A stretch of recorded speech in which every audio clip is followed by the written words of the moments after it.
Goedemiddag dames en heren, in de rubriek Xavier ontmoet gaan we deze week langs bij ondernemer Tim Giessen. Ja, een familiebedrijf hè, waar je eind 2019 bent ingestapt als ik me niet vergis. Ja, klopt helemaal. Hoe is dat in het kort gegaan? Ja, een familiebedrijf met een lange historie. Passie voor het autovak ook al hele lange tijd. En op een gegeven moment komt er dan een keuze van een vierde generatie binnen het bedrijf. Ligt je dat of ligt je dat niet? En dan kun je eigenlijk op een gegeven moment heel lang over gaan nadenken. Maar op een gegeven moment weet je dat en dan voel je, dit moet je gewoon gaan doen.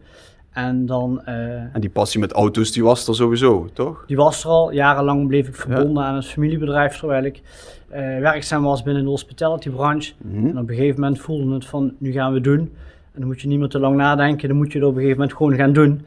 En achteraf gezien is dat een hele fijne, goede keus geweest. Passie voor de auto's, maar toch ook wel de drang om dat familiebedrijf niet verloren te laten gaan, om daar extra kracht in te zetten?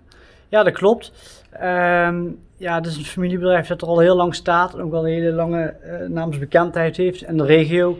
En dan ga je op een gegeven moment afvragen van het is ook echt wel wat waard om daar een nieuwe strategie voor te ontwikkelen, een nieuwe positionering voor te schrijven voor de komende jaren, om dat gewoon vast te houden. En dat is een bepaalde basis die er ligt, wat gewoon helemaal makkelijk is om toekomstproof te gaan maken. Ja, want iedereen kent het wel, hè? Autobedrijf Ploemen naast de A2 in Meersen. Ja, hoeveel mensen hier niet dagelijks langs rijden. Het is een naam die je niet vaak hoeft uit te leggen, denk ik althans. Hè? Dat klopt, het zijn er heel veel. Mijn overgrootopa is ermee begonnen. Toen mijn opa, toen mijn 2 ooms. Ja. En nu ben ik samen met mijn neefje langzamerhand de teugels over aan het nemen en ook aan het spannen. Okay. Wat zijn de eerste dingen die je dan zo eind 2019 hebt aangespannen, om het zo maar te zeggen? Of wat zijn enkele dingen die je meteen in gang bent gaan zetten? We zijn eigenlijk vernieuwde visie gaan schrijven met een nieuwe structuur voor het bedrijf, voor het team. Wat gaan we doen?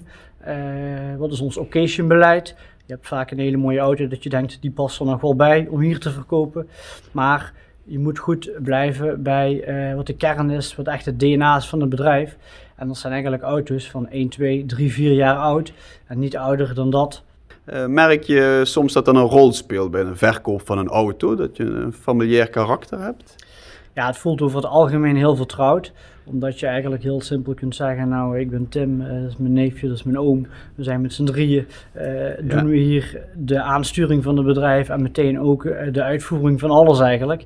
Dus als je een importopdracht hebt, is die lijn heel kort, je beheert het hele importtraject. Je gaat vaak zelf een auto halen bij een vaste partner in het buitenland. Mm-hmm. Bij een auto die hier te koop staat, heb je ook continu zit je bovenop op het traject. En het voelt voor die mensen dan vaak ook heel erg vertrouwd, alsof ze thuis in de huiskamer zitten. Dan heb je hele plannen klaar liggen en alles voor de komende maanden en jaren uit te werken. En dan corona begin 2020. Dacht je toen van, had ik dat geweten, was ik niet ingestapt of later ingestapt. Ja, dan denk je in ieder geval, hebben we sterke drank? Nee. Ja. Nou ja, je hebt natuurlijk wat dat betreft een heel sales- en marketingplan uitgeschreven om uit te gaan rollen met die nieuwe structuren en die nieuwe visie. En dan te gaan knallen. En dan moet je in één keer, word je eigenlijk weer keihard teruggefloten. Er komt heel veel onzekerheid bij consumenten. Ja. Ze hebben allemaal hun centjes. Ze zeggen stuk voor stuk, goede deal, maar ik durf nog even niet. Nee. En dan moet je eigenlijk creatief gaan nadenken. Hoe kun je nu die onzekerheid wegnemen door bepaalde garantiepakketten, onderhoudspakketten op occasions die je normaal niet zou aanbieden, toch te gaan aanbieden om de deals te kunnen sluiten. Dus jullie hebben eigenlijk gezorgd geprobeerd het vertrouwen eigenlijk van de consument in onzekere tijden toch te verkrijgen eigenlijk dan? Ja. Hebben we op verschillende manieren gedaan. We hebben een eigen beheer en leasemaatschappij, waar we ook heel makkelijk occasions kunnen activeren. Dus een auto van 3, 4 jaar kun je dan ook nog in een leaseconstructie aanbieden aan een klant. Ja. En dat zijn uiteindelijk wel dingen waardoor we onderaan de streep de aantallen wel hebben gehaald. En een stukje mobiliteit prima hebben kunnen verlenen. En ook die klanten die dan zochten naar een stuk zekerheid, meestal wel hebben kunnen geven die zekerheid. Hoe gaat het nu de eerste maanden van 2021? Is die onrust er nog altijd? Of begint het vertrouwen een beetje terug te komen bij de consument? Of net niet? Wij merken dat het vertrouwen echt wel terug is gekomen. Mhm. Mensen weten zelf hoe moeten we omgaan met corona. Iedereen heeft daar wel een weg in gevonden, denk ik. Ja. En je ziet dat mensen heel veel dingen nog steeds niet kunnen doen. En op een gegeven moment ga je dan ook bij jezelf de vraag stellen, wat kan ik wel nog doen? En ik zeg altijd, mobiliteit is een stuk vrijheid. En als je dan wel die auto kunt kopen die je toch zo mooi vindt, of wat je heel fijn vindt, dat je toch weer een stapje erop vooruit gaat, dan zie je dat mensen nu op een gegeven moment ook minder lang gaan nadenken en gaan zeggen, dat ga ik gewoon doen. Dan heb ik dat stukje vrijheid, dat stukje plezier. Heel veel mensen ondervinden toch behoorlijk wat plezier aan het rijden van auto's.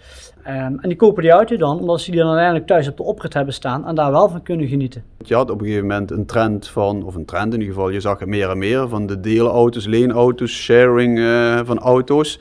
Maar nu krijg je dan toch mensen over de vloer die zeggen, ja, ik kies nu toch voor mijn eigen autootje of auto om die vrijheid terug te hebben. Ja, dat is een beetje de algemene trend binnen de mobiliteitsbranche die jarenlang is gegaan van bezit naar gebruik. Ja. We kennen alle share-platformen, kennen we wel. Ja. Maar we hebben de laatste maanden binnen ons werkgebied hebben we vooral ook gezien. Het gaat weer van gebruik naar bezit. Mensen kiezen ervoor, ik heb mijn eigen auto, daar kan ik ieder moment mee weggaan. Ik ben niet afhankelijk van OV, ik ben niet afhankelijk van mondkapjes. Als je gewoon even naar je vriend of vriendinnetje gaat, opa, oma, vader, moeder. Dus die ontwikkeling hebben we zeker gezien. Hoe zie je de rest van 2021 dan voornamelijk als ondernemer positief ingesteld? Ik ben altijd positief kijk eens ingesteld. aan. Een nieuwe dag, een nieuwe ronde, nieuwe kansen. Dus wat dat betreft geloof ik daar wel in. Dat het ook dit jaar uiteindelijk, ik zeg al, iedereen heeft zich wel een weg weten te vinden, een weg vrijgemaakt rondom COVID. Ja. Dus ik denk dat het uiteindelijk wel, dat we er wel uit gaan komen.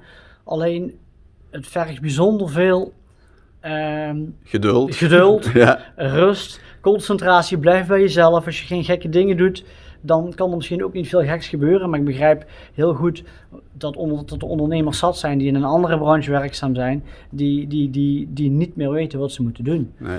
Maar ik geloof wel dat we er uiteindelijk toch gaan uitkomen. Okay. Kan de privépersoon Tim nog het geduld opbrengen om nog niet minder van het leven te kunnen genieten omdat horeca dicht is, het uitstapje, of mag dat ook toch wel langzaam maar zeker terugkomen? Dan mag langzamerhand mag dat wel terugkomen, ja. De privépersoon Tim heeft een aantal hele leuke vrienden waar hij af en toe wel eens wat mee kan drinken, maar dat is er ook nog maar één, dus want meer mag je er niet ontvangen. Dus, nee, laten we maar zo snel mogelijk terugkomen. Ja, laten we maar zo snel mogelijk terug naar normaal en gas erop. Ik hoop het met je mee. Dankjewel. Dankjewel.